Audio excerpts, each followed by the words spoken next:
प्रणाम। आज फिर से एक बार आपका स्वागत है निर्विकल्प योग सेंटर में। हर दिन की तरह आज फिर हम एक नया प्राणायाम आपके बीच में लेकर के आए हैं। जैसा कि आप पिछले कई दिनों से हर रोज एक अलग अलग प्राणायाम का अभ्यास कर रहे हैं, वैसे ही आज हम एक नए प्रकार के नाड़ी शोधन प्राणायाम सीरीज के ही प्राणायाम का आपके बीच में अभ्यास करने जा रहे हैं।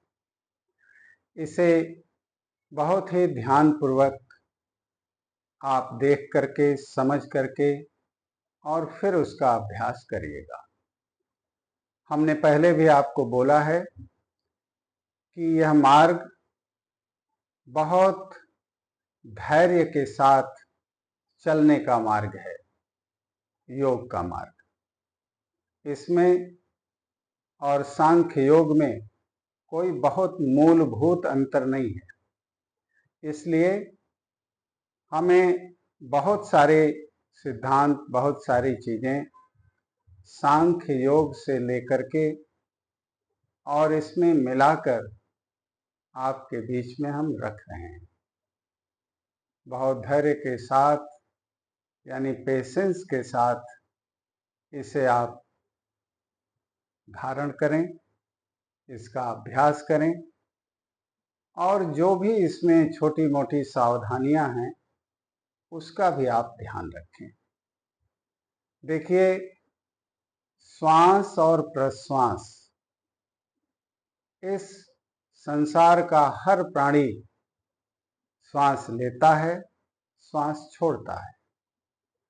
जब हमने जन्म लिया था तो पहला काम किया था, श्वास लेने का किया था, और अंतिम कार्य हमारा श्वास छोड़ने का होता है जब हम इस शरीर का त्याग करते हैं। और इसी श्वास लेने और छोड़ने के बीच हमारा पूरा जीवन चलता रहता है। यही भारतीय दर्शन की विशेषता है कि हम इसमें अपने को खोजने का प्रयास करते हैं। इन्हीं दोनों बिंदुओं के बीच हम अपने को ढूंढते हैं, अपने को पाने का प्रयास करते हैं, अपने अस्तित्व को, अपने मूल तत्व को जानने का प्रयास करते हैं। देखिए, हर प्राणी 24 घंटे में श्वास लेता है, श्वास छोड़ता रहता है, और श्वास लेने छोड़ने के क्रम में ये पूरा जीवन चलता रहता है। और ये श्वास की जो ये बहुत गहरा विज्ञान है। एक सामान्य अवस्था में श्वास की हमारी जो लंबाई होती है, जो लेंथ होती है, योग की भाषा में वो करीब करीब 12 अंगुल की होती है। इसी तरह से अलग अलग कामों में जब हम अपने को लगाते हैं, जैसे गायन में, भोजन करने में, सोने में या अन्य किसी एक्सरसाइज में, तो वो गति श्वास की अलग अलग होती है। अगर इसी श्वास पे हम थोड़ा अपना नियंत्रण स्थापित करने का अभ्यास करें तो ये श्वास की गति कम हो जाती है, धीमी हो जाती है। और आप विश्वास करें, हमारे ऋषियों ने यही कहा है कि अगर श्वास की गति कम हो जाए तो हमारा जीवन लंबा हो सकता है, हम अपने आयु में वृद्धि कर सकते हैं। ऐसा ऋषियों ने भी कहा है और हम आम बोलचाल की भाषा में भी कहते हैं कि सांसें तो गिन के मिली। तो उसको ध्यान में रखते हुए आज जो हम लोग प्राणायाम करने जा रहे हैं वो गत दिनों जो नाड़ी शोधन का प्राणायाम किया गया था उसी के उच्च श्रेणी का ये प्राणायाम है। इसे भी हम नाड़ी शोधन प्राणायाम ही कहते हैं। अब इसमें आपको करना ये है, लेकिन जो पिछला हमने अभ्यास बताया था नाड़ी शोधन का, उस अभ्यास को आप निरंतर, पहले को करीब 1 सप्ताह से लेकर 10 दिन तक उसका अभ्यास करना है, और उसके बाद दूसरा जो प्राणायाम है उसको शुरू करना है। और दोनों अभ्यासों को करने के बाद अगर उसमें आपका नियंत्रण हो जाता है, वो अच्छे से उत्तम श्रेणी का नाड़ी शोधन प्राणायाम जो पिछले दिनों मैंने बताया उसको आप कर लेते हैं, तब आप इस प्राणायाम का अभ्यास करें। इसमें यह भी बहुत सरल है, और इसमें वैसे ही आप 2 अंगुलियों का इस्तेमाल करिए, अनामिका और अंगूठे का। अनामिका आपके यानी रिंग फिंगर आपके लेफ्ट नोस्ट्रल पर, और थंब आपके राइट नोस्ट्रल पर ऐसे रखना है। अब आपको राइट नासिका बंद करनी है, लेफ्ट से आपको सांस लेनी है, इनहेल करना है, पूरक करना है।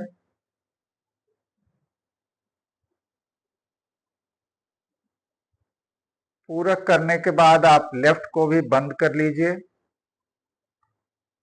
और मन में 1 2 3 4 5 5 तक आप काउंट करिए, और फिर लेफ्ट को बंद करके राइट से आप सांस को बाहर कर दीजिए, रेचक कर दीजिए, एक्सेल कर दीजिए।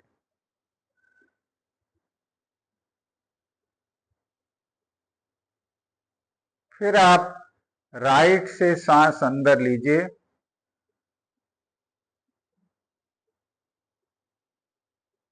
राइट को बंद करिए, 5 तक काउंट करिए, 1 2 3 4 5, और लेफ्ट से एक्सेल कर दीजिए।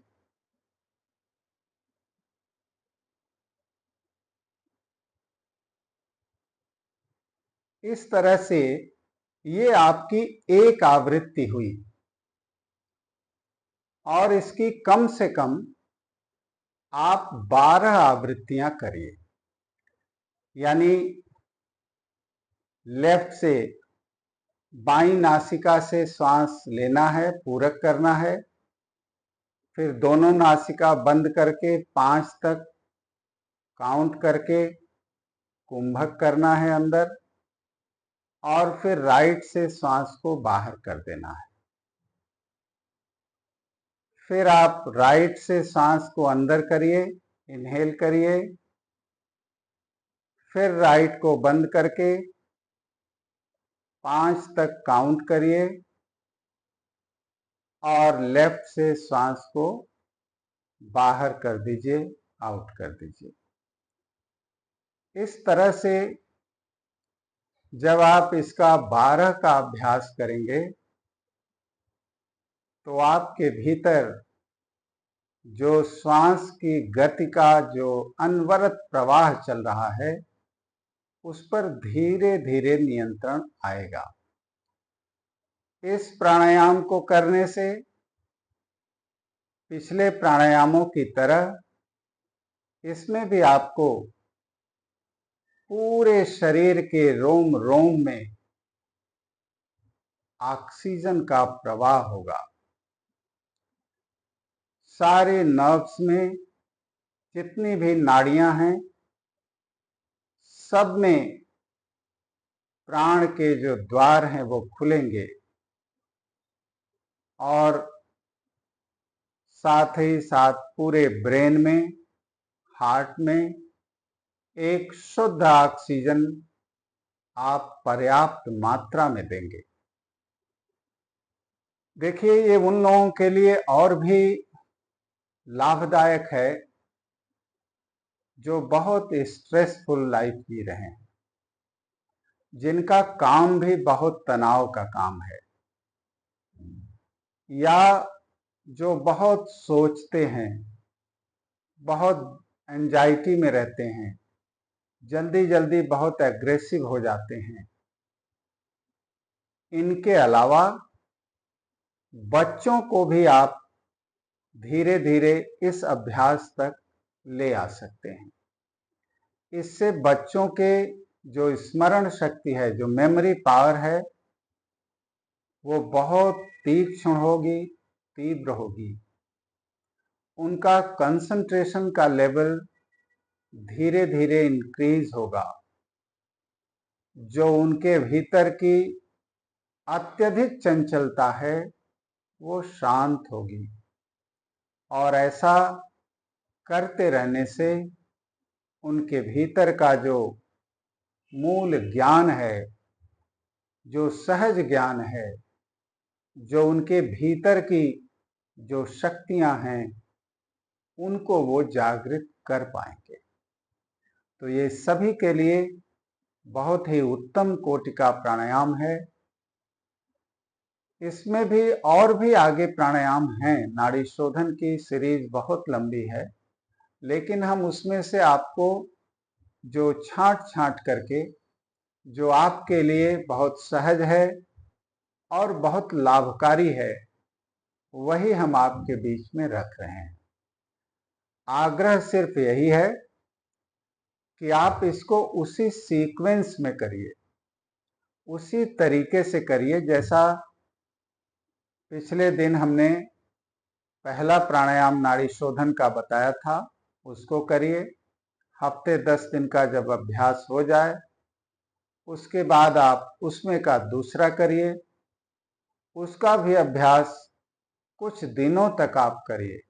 वो बहुत सरल है और बहुत लाभकारी है। जब वो अभ्यास भी आपका उत्तम श्रेणी का होने लगे, तब आप इस तीसरे चरण पर आप आइए और इसका अभ्यास करिए। देखिए, श्वास पर जब नियंत्रण आपका होगा, श्वास पर नियंत्रण होने से बहुत सारे कार्य आपके स्वतः बनने लगते हैं।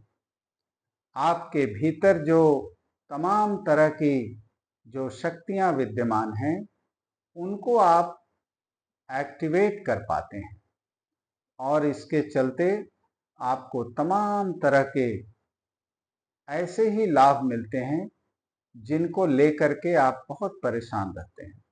तो इसको ध्यान से इसका अभ्यास करिए और आप अपना फीडबैक भी हमें दीजिए, ताकि हमें भी आपको और आगे बताने के लिए, उसमें कुछ जोड़ने के लिए हमें भी मौका मिले और हम उसमें कुछ चीज़ें ऐड कर सकें जो आपके लिए आवश्यक हों।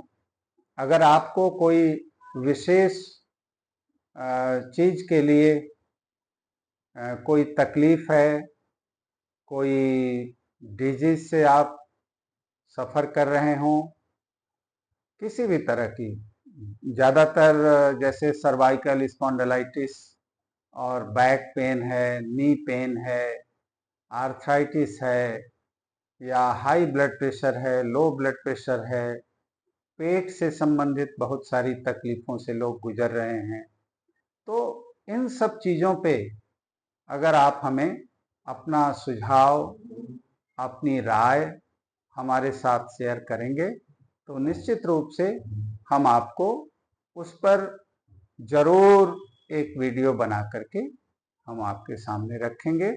उसका अभ्यास आप करें और अभ्यास करके अपने को स्वस्थ रख सकते हैं। देखिए, ये चीज़ ऐसी है कि ये आपकी अपनी चीज़ है। इसमें कहीं से कोई बाहर से कोई चीज़ की हेल्प नहीं लेनी है। आपको ही अपने से जुड़ना है, आपको अपने से मिलना है, आपको अपनी शक्ति को जानना है। आपके भीतर बहुत सारी ऐसी चीजें हैं जो आपकी प्रॉब्लम को सॉर्ट आउट कर सकती हैं, सॉल्व कर सकती हैं, क्योर कर सकती हैं। तो क्यों नहीं आप इस पे ध्यान देते? ये आपकी शक्ति है। आप इसको सही तरीके से बस करने का अभ्यास सीख लें। तो आज के लिए इतना ही। फिर नेक्स्ट डे हम फिर से आपके लिए एक नया वीडियो लेकर के आएंगे। वो नाड़ी शोधन से थोड़ा हट के होगा और वो भी आपके श्वास के ऊपर किस प्रकार से हम अपना संयम बना लें, इस पर होगा। हम अपने इंटरनल ऑर्गन्स को कैसे डायरेक्ट